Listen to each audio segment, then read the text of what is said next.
Donc, j'avais l'habitude d'utiliser ChatGPT beaucoup pour le travail, mais je ne l'utilise presque plus jamais. Maintenant, il y a un nouvel outil que j'ai commencé à utiliser, c'est gratuit à utiliser, et c'est devenu l'un de mes outils préférés, et honnêtement, l'un des plus puissants sur Internet. Ça s'appelle NotebookLM, c'est de Google, et regarde ça. La semaine dernière, par exemple, je voulais en savoir plus sur un investissement. J'avais 4 PDF totalisant plus de 100 pages. Je viens de télécharger ces 4 PDF sur NotebookLM et il a généré un podcast IA que j'ai écouté pendant mon trajet.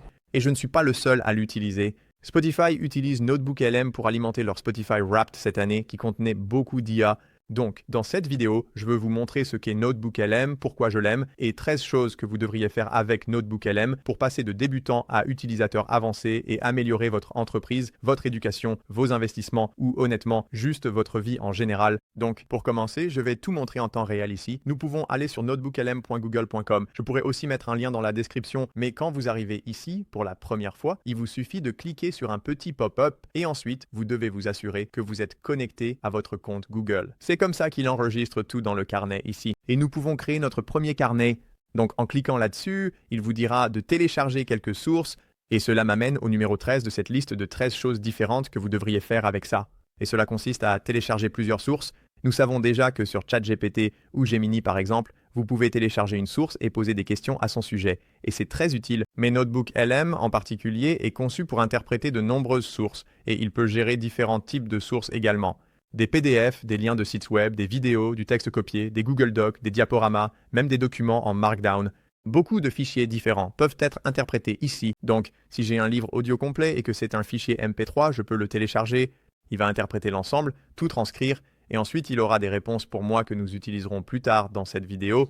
Donc, vous pouvez voir que nous en avons plein ici, jusqu'à 50 sources différentes. Je vais choisir un fichier tout de suite. Donc, j'ai juste sélectionné 3 PDF qui parlent de votre investissement dans les forêts, par exemple. Vous pouvez les télécharger et ensuite nous pouvons faire, comme vous pouvez le voir en bas, très simplement, comme nous le voyons sur beaucoup d'autres LLM comme celui-ci, vous pouvez poser des questions. Donc, je pourrais simplement dire, par exemple, quels sont les risques d'investir dans les forêts. Appuyez sur Entrée et il va répondre à cette question. Et cela m'amène au numéro 12, qui est que vous pouvez poser des questions très spécifiques dans le champ de texte concernant les informations que vous avez téléchargées. Et cela fait référence à différents fichiers. Les fichiers sources ici, ce qui est bien mieux que le CTRL F. Donc, si vous avez un travail où vous utilisez beaucoup le CTRL F et que vous cherchez toujours quelque chose dans un grand document, cela peut être une excellente alternative où vous pouvez simplement télécharger les fichiers ici. Et si vous n'avez pas le libellé exact dont vous auriez besoin pour le CTRL F, à la place, vous pourriez le chercher ici. Il le trouvera. Vous pouvez voir les sources comme la source numéro 3, la source numéro 2. Et si je clique dessus, cela va me montrer où dans la source il a réellement obtenu cette information. Et donc, encore une fois, si vous voulez trouver exactement un code spécifique d'une municipalité ou, vous savez, quoi que ce soit comme ça, d'un rapport de résultats trimestriel, vous pouvez faire tout cela ici même. Passons au numéro 11, vous pouvez en fait créer un podcast pour apprendre à partir de jusqu'à 50 sources différentes. C'est un peu ce que j'ai montré au début de cette vidéo et il y a vraiment beaucoup d'options infinies.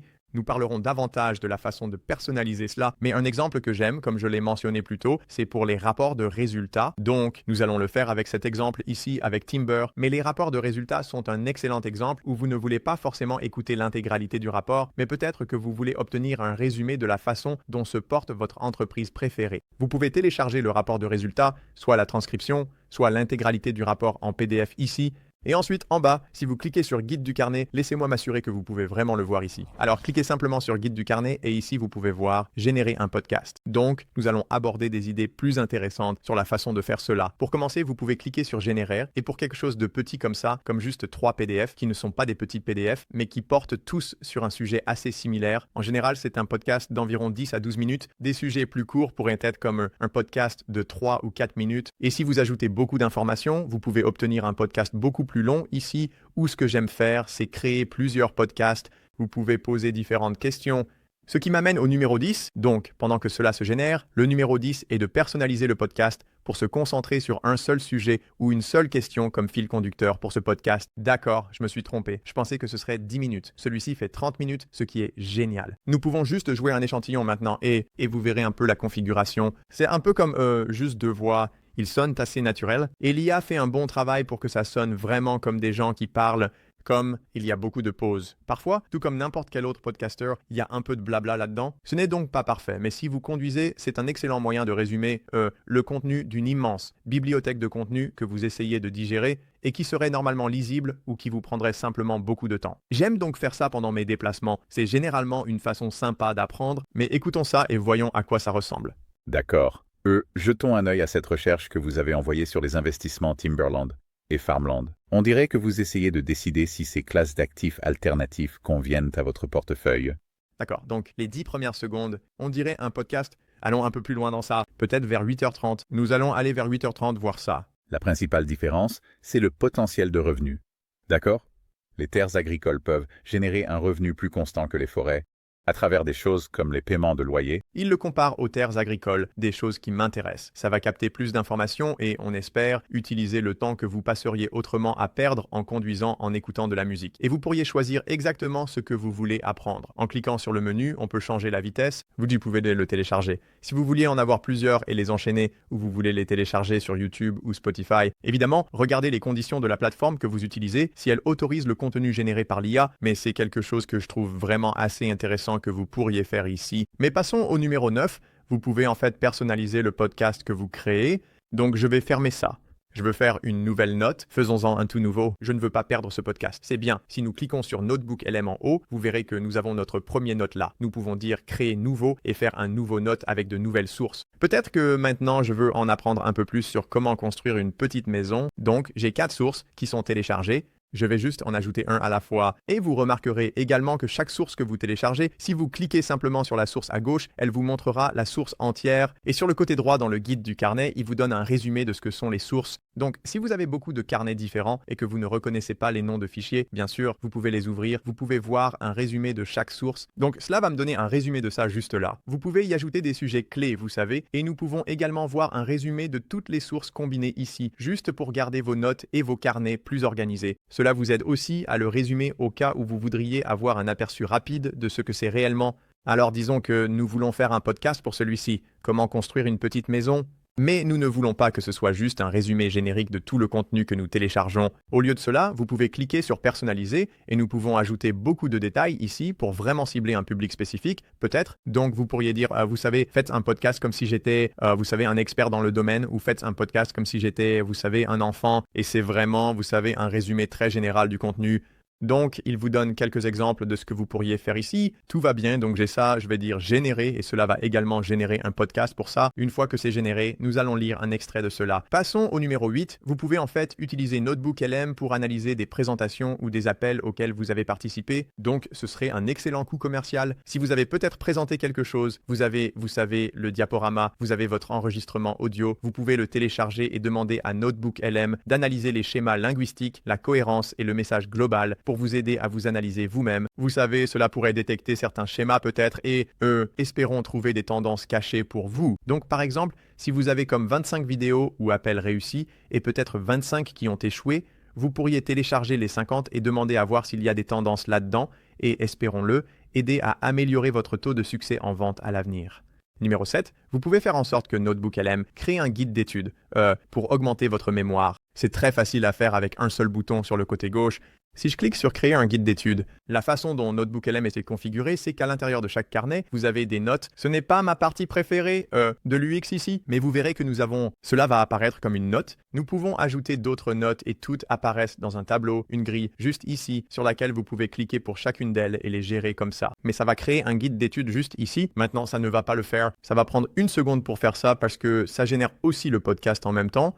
Vous pouvez voir la nouvelle note et elle nous montre ici essentiellement les guides d'études. Alors, quelles sont toutes les questions? Nous pouvons les parcourir et essayer d'y répondre. Donc, si vous étudiez pour un examen, peut-être, et que vous avez, vous savez, votre manuel, vous pouvez lui faire créer un guide d'études basé sur un certain chapitre, ou vous pourriez faire la même chose avec, vous savez, une conférence ou quoi que ce soit. Tout ce que vous avez, que vous allez télécharger comme source. Là en bas, nous avons donc les réponses. Donc ça, je pense que c'est une façon plutôt utile d'étudier. Si vous ne le voulez pas, vous pouvez toujours simplement le supprimer, mais nous avons aussi pas mal d'autres choses que nous pouvons faire en ce qui concerne les notes mâles. Nous pouvons ajouter une note vierge et simplement ajouter ce que nous voulons. Création de notes typiques juste là. Je vais fermer ça. Et nous pourrions aussi convertir toutes les notes en une source. Je n'utilise pas vraiment ça très souvent. Numéro 6, cependant, nous pouvons faire en sorte que Notebook LM crée une chronologie, ce qui est très intéressant si vous avez beaucoup d'événements en cours, un énorme projet, ou si vous apprenez simplement beaucoup sur l'histoire et que vous avez, vous savez, une autobiographie de J.P. Morgan.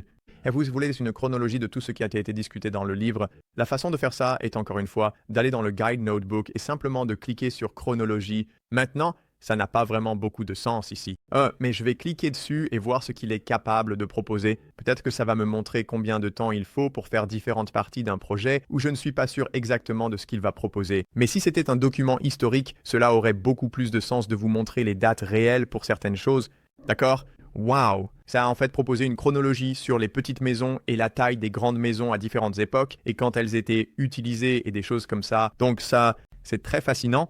Ce n'est pas du tout ce à quoi je m'attendais. Numéro 5, créer un briefing. Donc encore une fois, en revenant au Guide Notebook ici, le document de briefing est un autre exemple. Donc ça, ce serait super si vous intégrez de nouveaux employés et que vous voulez créer un document sur comment faire quelque chose. Peut-être que vous avez déjà une vidéo de formation, peut-être que vous savez juste beaucoup de ressources sur le sujet. Vous pouvez aller créer un document de briefing pour les mettre à jour sur comment faire quelque chose.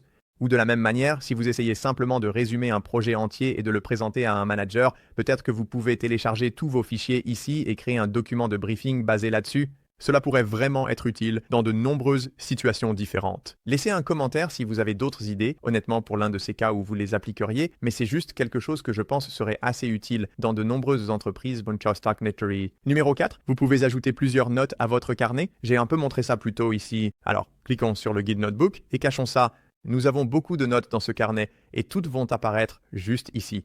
Si nous en créons de nouveaux, bien sûr, ils vont apparaître ici et vous pouvez les renommer et en changer beaucoup de choses. Mais les autres que j'utilise personnellement sont juste des réponses enregistrées. Donc, le Guide Notebook et vraiment ceux-ci ici vont être les principaux que j'utilise, où chaque fois que vous avez des réponses et des conversations ici, ce sont des choses que je sauvegarderai aussi dans mes notes si vous trouvez que c'est quelque chose que vous voulez revoir. Numéro 3, en parlant de différentes notes, vous pouvez sélectionner plusieurs notes. Donc, si je sélectionne 2 d'entre elles juste ici, je peux les combiner pour créer des guides d'études, pour élaborer des plans, ou simplement pour créer une note combinée, ou suggérer des idées connexes, ou même les résumer également. Donc, encore une fois, vous allez de plus en plus en profondeur sur la même information, quelque chose qui est un peu différent de ce que vous pouvez faire sur Gemini ou ChatGPT, où vous commencez à donner, vous savez, trop de prompts et ça finit par perdre le fil de tout le processus que vous êtes en train de faire. Mais c'est vraiment une manière intéressante d'organiser toutes vos pensées et toutes les idées, ainsi que les réponses, dans un affichage très visuel.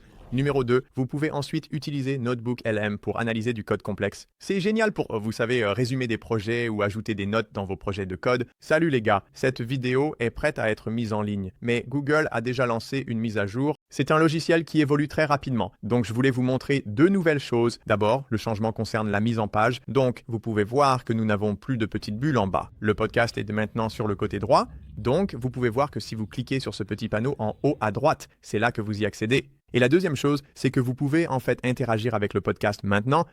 C'est une fonctionnalité qui est en cours de déploiement par Google en ce moment, donc je ne peux pas encore le démontrer, je n'y ai pas accès. Mais d'après la propre démo de Google, vous levez essentiellement la main ou vous appelez un peu comme dans une émission de radio, vous pouvez le voir comme ça, et vous pouvez simplement poser des questions et un peu changer la direction du podcast, en utilisant votre propre voix. Et puis, numéro 1, vous pouvez utiliser le podcast IA pour vous aider à prendre une décision, peut-être pour vous aider à vous sentir mieux par rapport à votre santé mentale ou quoi que ce soit d'autre. Par exemple, j'ai vu des gens utiliser ça pour télécharger leurs entrées de journal et ensuite, vous savez, leur demander de créer un podcast. Et ensuite, vous écoutez juste des gens parler de ce que vous pensez déjà, mais peut-être sous un angle différent, peut-être en vous faisant réfléchir, à cela d'une manière un peu différente et, espérons-le, en vous aidant à y voir plus clair. Donc, en fin de compte, c'est un outil. Ce ne sera pas quelque chose qui va générer de nouvelles informations ou vraiment prendre des décisions à votre place, mais l'idée est de réorganiser les informations, de vous les présenter différemment, de vous aider à apprendre plus rapidement et, espérons-le, de vous aider à prendre de meilleures décisions pour vraiment amplifier les choses ou, comme je l'ai dit précédemment, si vous voulez juste utiliser ça pour faire des podcasts et publier ça comme contenu, vous pouvez tout à fait le faire aussi.